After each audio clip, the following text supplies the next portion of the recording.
The co-founders of the Rich Learning Mentorship program in South Africa have recently returned home from a 5-country tour in 12 days.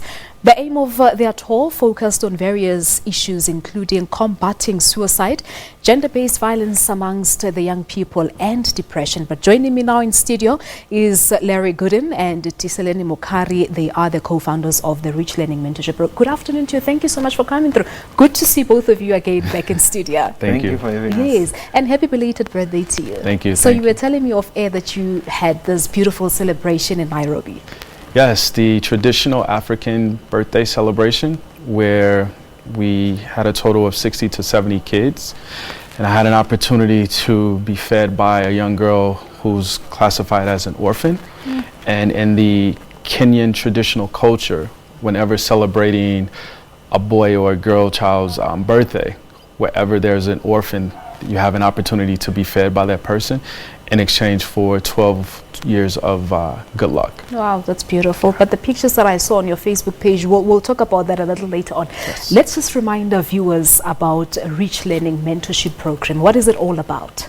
So Rich Learning is all about empowering young boys to become better men.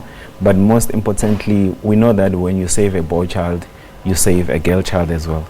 So it's all about that youth empowerment, making sure that boys that are in vulnerable communities are able to deal with their anger management issues. If there's no parents in the family, we are able to equip them with tools to help them become better parents, even if they grew up without parents.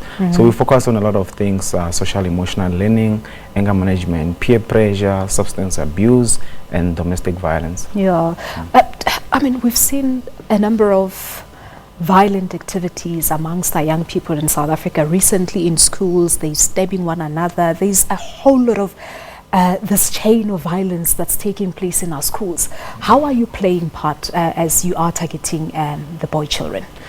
It's not easy. I mean, firstly, it takes getting to understand every boy's situation and where they come from. Because our understanding is that as much as some boys grow up with parents and some don't, there will always be factors that contribute to the anger that they have, that they lash out on other women and girls. So we try, in mentorship, we try to do one-on-one and group mentorship so that we try to understand them individually, because their problems are not the same. They differ. And the root causes of these things are not the same. So that's when Larry comes in the picture, and we have other mentors that we work with to try and understand their situations and where they come from. Larry, all the way from the US, how did you get involved in this particular project? Because I know it's from personal experiences, and most of the time you say you do not want to see boys go through what you had to go through, so you're sort of saving them from your own experiences. Talk to us about the love really and the passion for all of this. Yeah, I think the passion starts where there's so much being done in South Africa for the girl child. So much. I mean, Oprah has a school, you have a few foundations, you're launching your foundation here very soon. And I have this ideation that we will have young girls being developed into phenomenal women, but then you will leave behind young boys who will still function and operate from the mindset of a boy as an adult. So I think when it came to Tiyiselani and I partnering and developing the cores around Rich Learning Mentorship, we wanted to make sure that we leave the field balanced, where you have professional women, but also professional young men. Yeah, true. It's Women's Day as well. We're celebrating Women's Day, and I know some guys are saying, but where's Men's Month? We don't have such here. So you recently visited 5 countries, as I said on my introduction, over a period of 12 days. I said earlier that I've seen some of your Facebook posts when you were in Nairobi in Kenya. Heartbreaking situation and circumstances that children have to live under without proper sanitation, without proper services, basic services. So share with us your experiences really. So we had an opportunity to walk through the Kibera slums. It's the largest and poorest slum on the continent of Africa. Heartbreaking. I mean, I think the most moving part of the tour was seeing young boys shoveling and shoveling through feces and toxic contaminated water just to find pass-through coals, which, as you can see here, this is the contaminated water. And this was their so job. they drink water from the stream? Yes, some. I mean, there was a water supply system, but for the most part, I mean, when you think about E. coli, you think about these young children here that we're looking at, there's a lot of hope and faith embedded in those souls. And when I look at the Kibera slums, the first thing comes to mind is, what are we doing as a world to address these apartheid-like situations? I mean, no one in 2019 should be forced to live in these type of conditions. Yeah, indeed. And during your summit there in Kenya, you touched on a very crucial, important issue, as I said earlier on violence amongst the young people. Talk to us about that. You've also touched on depression, how to combat suicide as well. Yeah, so it's funny that in South Africa we have a high rate of women that have had suicidal thoughts, and when you compare that to the rate of boys who have committed suicide, the rate of boys that have committed suicide is higher than the rate of young girls who have had suicidal thoughts. Do we know what the root problem is? I think we do. I mean, boys, they bottle things within themselves, and that tells you that women or young girls are able to speak out about those societal issues. Expectations as well. And in our language here in South African and African way, a boy is not expected to cry when they hurt. So bottling up of things, I suppose, contributes a lot to the problems we're seeing now. Yeah, it is. So that's one of the highest rates they have in Kenya. There's a lot of young boys that are committing suicide. Funny enough, we also have young boys that feel it's better for them to be in prison than to be at home, because when they are at home, they are subjected to abuse by their own parents, and sometimes they are not even allowed to go to school, and they don't even have food at some point. So they feel, when I'm in a prison setting, it's much better. And I know that's very close to your heart as well, talking about juvenile prisons as well. Yes, we had an opportunity to go inside the Committee Maximum Security Juvenile Unit, and inside the unit, they're doing amazing rehabilitation work. But as Tiyiselani mentioned, some kids' parents will drop them off at the prison because there's just no way to take care of their child due to unemployment, due to the fact that the parent cannot find a proper job, a decent job to actually take care of that child.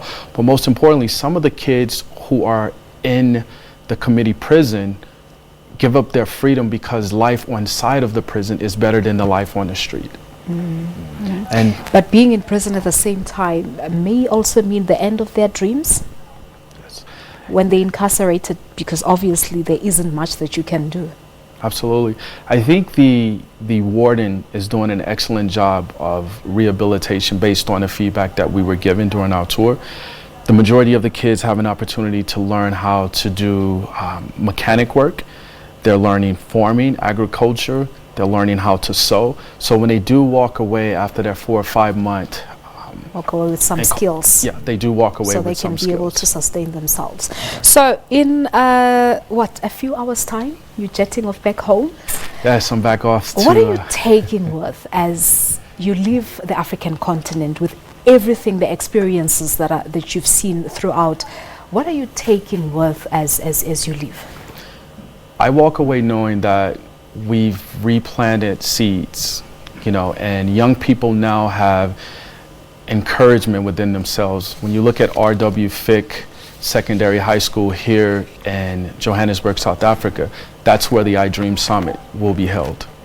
And those little kids are so anxious and looking forward to just not only talking about their social identity, but we had young kids who are looking forward to expressing themselves and how they feel about LGBT. They're looking forward to expressing themselves, how they feel about unemployment here in Joburg. So there's a lot that was unraveled in terms of the development piece.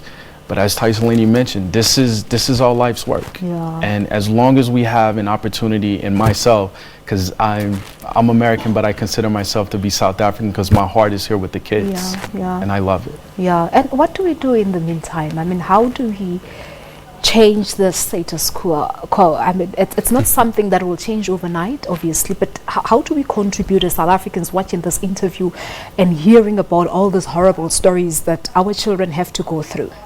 It's not easy, I must say, and I also need to mention that I feel our government has been doing its part. but on the ground level, we also need to play our part. So what can you do in your community? For me, I feel like it's not fair for all of us to see a problem happening and you just stand and watch when it's happening in your community, because the more you do that, it's the more the problem expands.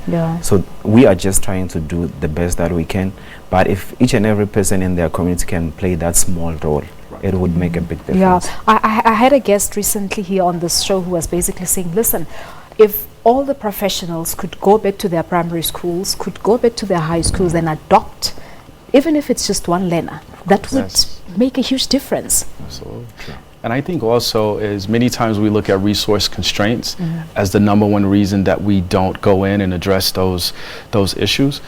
But we've been blessed where we consistently receive invites to come in and simply do one thing, and that's empower the boy child and the girl child. We don't have $1 million, but we have something within, and we use what God has given us, and that's our power to change our story into someone else's story, but allow them to see the resilience of their own. And most importantly, to show them that it's possible. Of course. It can be done. It can be done. Well, gents, I have to let you go now because I know you need to catch your flight, but thank you so much for having me at 10 here in studio to speak to us.